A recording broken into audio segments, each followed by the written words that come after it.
आजकल बाज़ार में ये मोटी वाली जो लाल वाली मिर्च होती है वो बहुत आती है और इसी सीज़न में इसका अचार डाला जाता है। तो आज उसी की रेसिपी आप लोगों के साथ शेयर करने जा रही हूँ, प्रॉपर मेजरमेंट के साथ। बिल्कुल एकदम एग्जैक्ट अगर आपने बिल्कुल मेरी रेसिपी फॉलो की, जो टिप्स और ट्रिक्स मैं बता रही हूँ उसके साथ, तो आपका भी अचार कभी ख़राब नहीं होगा और बहुत ही चटपटा और बहुत ही अच्छा बनेगा। हेलो फूडीज़, वेलकम टू रसोई का स्वाद। कैसे हैं आप सब? होप करती हूँ आप सब बहुत अच्छे होंगे। अपना और अपनों का ख्याल रखिए। चलिए अचार बनाना शुरू करते हैं। तो उसके लिए कि मोटी वाली मिर्चों को मैंने अच्छी तरीके से धो के सुखा लिया है। और ये जो आप मिर्चें देख रहे हैं ना, जो थोड़ी सी कटी हो या जो थोड़ी सी जो है पिचकी हुई हो, उनको, जो थोड़ी टेढ़ी मेढ़ी हो, उनको आप बिल्कुल हटा दीजिएगा। बिल्कुल भी उसको अचार में नहीं डालिएगा। मसाला देख लेते हैं। तो सबसे पहले 100 ग्राम मैंने ले लिया है जीरा, 50 ग्राम है अजवाइन, 230 ग्राम है मेरा सरसों। तो ये पीली वाली सरसों हमने ली है। और अब लिया है हमने 50 ग्राम सौंफ यानी फनल सीड जो होती है वो ले लिया है। 25 ग्राम कलौंजी यानी मंगरेल ले लिया है।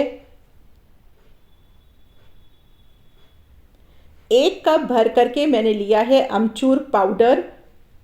नमक आप अपने स्वाद के हिसाब से डालेंगे। 1 बड़ा चम्मच हल्दी, 1 बड़ा चम्मच हींग। इसमें मैं मेथी दिखाना भूल गई हूँ, तो वीडियो को आगे देखते रहिएगा, उसमें आपको पता चलेगा कि मैंने मेथी कितना डाला है। और मेथी बहुत ज़रूरी है आपके अचार में। और ले लेंगे सरसों का तेल। तो सबसे पहले कढ़ाई में सरसों का तेल डाल देंगे, इसको अच्छी तरीके से गर्म करके ठंडा होने देंगे। अब हम एक कढ़ाई लेंगे। कढ़ाई को गर्म करने के बाद इसमें हम अपने मसाले भुनेंगे। सारे मसाले अलग अलग भुनिएगा। क्यों ज़रूरी है? क्योंकि सारे मसालों का जो टेम्परेचर होता है ना, वो अलग अलग होता है। कुछ मसाले बहुत जल्दी भुन जाते हैं और कुछ थोड़ा टाइम लेते हैं। तो अगर आपने एक साथ डाल दिया तो कुछ मसाले आपके जल जाएंगे और कुछ नहीं पकेंगे। तो इसलिए सारे मसालों को अलग अलग भुनिएगा। अब हमने मंगरेल सारे मसाले भून करके हटा लिए हैं। मंगरेल जब भून जाएगा तो गैस को ऑफ कर दीजिएगा। इसके बाद इसमें हल्दी और हींग को डाल करके भून लीजिएगा। तो कढ़ाई जितनी गर्म है उतने में हमारी हल्दी और हींग भून जाएगी।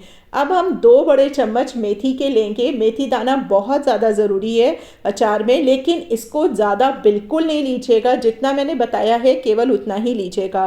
तो ये जो मैं प्रोपोर्शन आपको बता रही हूँ मसाले का, ये 2 किलो अचार के लिए है। 2 किलो मिर्ची मैंने ली थी, उसके हिसाब से मैंने ये बनाया है। हम इसको बिल्कुल जैसे मेरी मम्मी बनाया करती थी ना अचार, उसी प्रपोर्शन से, उन्हीं की रेसिपी से बना रही हूँ। और वो सिल पे ही इसी तरीके से मेहनत करके पिस के बनाती थी। तो मैंने सोचा थोड़ी मेहनत मैं भी कर लेती हूँ और उसी तरह से मसाला बनाती हूँ। और यकीन मानिए ये मसाला, वो जो मिक्सी में मसाला पिसा जाता है ना, उससे बिल्कुल डिफरेंट टेस्ट था। क्योंकि ये मसाला इतनी फ्रेशनेस लग रही थी ना, क्योंकि इसमें ना वो हीट नहीं लगती है, जो इलेक्ट्रिसिटी वाली हीट होती है ना, वो इसमें नहीं लगती है। और ये मसाले अगर आप मिक्सी में भी पिस रहे हैं, ना करिए इतनी मेहनत, कोई बात नहीं है। लेकिन जो मिक्सी में आप पिस रहे हैं तो आप अलग ही अलग पिसिएगा, जिस तरह से कि हमने पिसा है। क्योंकि वही कंडीशन पिसते टाइम भी आती है। कुछ मसाले बहुत जल्दी पिस जाते हैं और कुछ मसालों को थोड़ा सा टाइम लगता है, तो बिल्कुल दरदरे हो जाएंगे। अब हमने इस मसाले में कलौंजी को हमें बिल्कुल नहीं पिसना है, नहीं तो उसमें कड़वापन आ जाएगा। अब कलौंजी, हल्दी और हींग को डाल देंगे। स्वाद के हिसाब से नमक डाल दीजिए और अमचूर डाल दीजिए। मैं आपको एक सलाह दूंगी इस टाइम कि आप जब मसाला मिक्स कर लीजिएगा तो थोड़ा सा टेस्ट ज़रूर कर लीजिएगा कि इसमें नमक वगैरह सब कुछ बिल्कुल प्रॉपर है कि नहीं। मसाला तो एकदम बिल्कुल, जो हमने मसाले लिए हैं ना, वो बिल्कुल एकदम सही हैं। बस इसमें नमक और अमचूर जो है वो आप अपने स्वाद के हिसाब से डाल लीजिएगा। अब जो तेल हमने गरम किया था वो ठंडा हो चुका है। उसके 3 बड़े चम्मच इसमें डाल देंगे, जिससे कि ये थोड़ा सा स्टिकी सा हो जाए, बहुत ज़्यादा भरभरा सा ना हो, तो हमें भरने में आसानी होगी। अब हम मिर्चियों की टिप काट देंगे और इस तरीके से हम इसमें एक बड़ी टूथपिक ले लीजिएगा। वैसे तो जब मम्मी बनाया करती थी तब उस टाइम ये टूथपिक इतनी बड़ी वाली नहीं हुआ करती थी, तो उस टाइम जो है, जो ऊन बिनने वाली सिलाई होती है ना, उससे ये काम बहुत अच्छे से होता था। तो उससे भी आप ये कर सकते हैं। और इस तरीके से पोक करके आप इसमें से अंदर से जितना भी इसका वो है ना बीज वगैरह है वो सब निकाल देंगे। दूसरा तरीका है इस तरीके से, जैसे मैं चाकू से कर रही हूँ ऐसे करने के लिए, लेकिन ये काम करने के लिए आपको प्रो होना ज़रूरी है। अगर आप अच्छी तरीके से हैंडल कर सकते हैं तो करिएगा, नहीं तो अगर कट वगैरह लग गया ना तो उससे भी आपका मिर्ची का अचार ख़राब हो सकता है। एक ये भी तरीका है, ये बहुत ही ईजी तरीका है, बस आप बीच में से कट निकाल लगाइए और सारा इसमें से अंदर से निकाल लीजिए बीज वगैरह। अब जो बीज वगैरह निकले हैं उनको भी आप मसाले में ही मिक्स कर दीजिए, इससे ये और अच्छा हो जाएगा आपका मसाला। अब हम भरने का तरीका दिखाते हैं। तो ये मेरी माँ का ही तरीका है, मेरी मम्मा इसी तरीके से भरा करती हैं मिर्चे का अचार।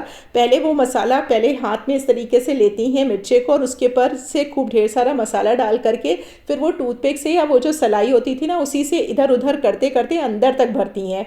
ऐसा करने से ना बिल्कुल नीचे जो एकदम बिल्कुल पतली सी जो टिप होती है मिर्चे की ना, बिल्कुल वहाँ तक मसाला भरता है। बहुत भर करके अचार आपका ये बनता है। थोड़ी मेहनत लगती है, थोड़ी नहीं बहुत मेहनत लगती है ये वाला प्रोसीजर करने में, लेकिन रिजल्ट बहुत अच्छा आता है। तो जब आपका रिजल्ट अच्छा होता है ना तो आपका दिल इतना खुश हो जाता है जब आपका अचार या कोई भी चीज़ आप बनाओ और उसकी लोग तारीफ़ करें। तो ये जो कुछ टिप्स और ट्रिक्स मैं बता रही हूँ ना, इनको बहुत अच्छे से फॉलो करिएगा तो आपका भी अचार बहुत अच्छा बनेगा। और एक चीज़ और कुछ चीज़ों का ध्यान रखिएगा कि जो मिर्ची आपने ली है ना, जैसे मैंने आपको बताया कोई कटी पटी मिर्ची ना हो, कोई गली हुई मिर्ची ना हो। दूसरा, मिर्ची खूब अच्छी तरीके से पहले धूप लगी हुई हो और उसके बाद जिस भी जार में आप भर रहे हो वो जार बिल्कुल सूखा होना चाहिए। आपका हाथ एकदम सूखा होना चाहिए, साफ होना चाहिए। जितना साफ सफाई से और सूखे ढंग से आप अचार को अपने डालोगे ना, आपका अचार हमेशा लॉन्ग लास्टिंग होगा, कभी भी जल्दी नहीं खराब होगा। देखिए ये हमारी मिर्ची बन गई, तैयार हो गई है भरने वाली। अब ये मसाला बचा था तो जो वो टेढ़ी मेढ़ी मिर्चियाँ थी ना, उनको मैंने, क्योंकि कई टेढ़ी मेढ़ी निकल आई थी तो उनको मैंने कट कर दिया है। और मेरे यहाँ ये वाला अचार भी सबको बहुत पसंद आता है क्योंकि बड़ा इजी टू गो होता है, सर्व करने में बड़ा आराम रहता है, काटना पड़ना नहीं पड़ता है, पहले ही से कटा होता है। बच्चे भी बड़े आराम से एक चम्मच निकाल करके पूड़ी पराठे किसी के साथ खा लेते हैं। तो जो बचा हुआ मसाला था वो मैंने इसमें डाल दिया और ये इंस्टेंट भी होता है। इस अचार में केवल 1-2 दिन ही आप धूप दिखाओ, उसके बाद ये खाने लायक हो जाता है। और जो वो लंबी वाली मिर्चियाँ होती हैं भर के जो बनती है ना, उसको कम से कम 8 से 10 दिन खूब अच्छी धूप जब लग जाती है तब वो खाने लायक होता है। और जितना ही अचार पुराना होता जाता है ना, उतना ही इसमें स्वाद ज़्यादा अच्छा होता चला जाता है क्योंकि वो मैच्योर हो जाता है ना, उसमें इतनी अच्छा सा मैच्योरनेस आ जाती है। जितना अचार आपका मैच्योर होगा उतना ही अच्छा लगेगा, बशर्ते ये कि जितनी भी टिप्स और ट्रिक्स मैंने आपको बताई है उसको आप फॉलो करिएगा तो कभी भी आपका अचार ख़राब नहीं होगा। ये देखिए कितना अच्छा लग रहा है मसाला लगा हुआ। अब थोड़ा सा इसके ऊपर मैंने तेल डाल दिया है जिससे कि मसाला जो है वो बिल्कुल से हटे नहीं, थोड़ा इसके ऊपर बाइंडिंग सी आ जाए। अब देखिए ये दोनों अचार तो हमारे तैयार हो गए हैं। अब इनको जार में भरने की देरी है, लेकिन पहले जो है आपको एक काम करना होगा। ये वाला जो अचार है ना, जो लंबे वाले हमने भरे हैं, इसको आप कम से कम 2 से 3 दिन तक बिना तेल डाले खूब अच्छी तरीके से कोई डलिया या जाली ले लीजिए, उसमें धूप अच्छी से दिखाइएगा तब तेल में डालिएगा। ये देखिए ये मैंने एक ट्रिक की है, ये बड़ी ऑप्शनल सी है।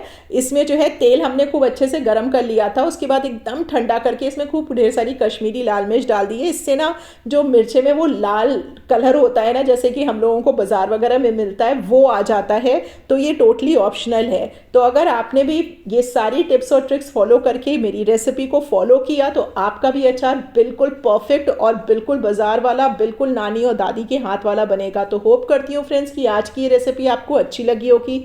अच्छी लगी हो तो लाइक, कमेंट और शेयर किए बिना बिल्कुल मत जाइएगा। चैनल पे पहली बार आए तो चैनल को सब्सक्राइब कर लीजिएगा। रेसिपी पसंद आए तो लाइक, कमेंट और शेयर ज़रूर करिएगा। फेसबुक पे देख रहे हैं तो फॉलो करना ना भूलिएगा। फिर मिलती हूँ एक नई रेसिपी के साथ, तब तक के लिए bye bye, take care, thank you.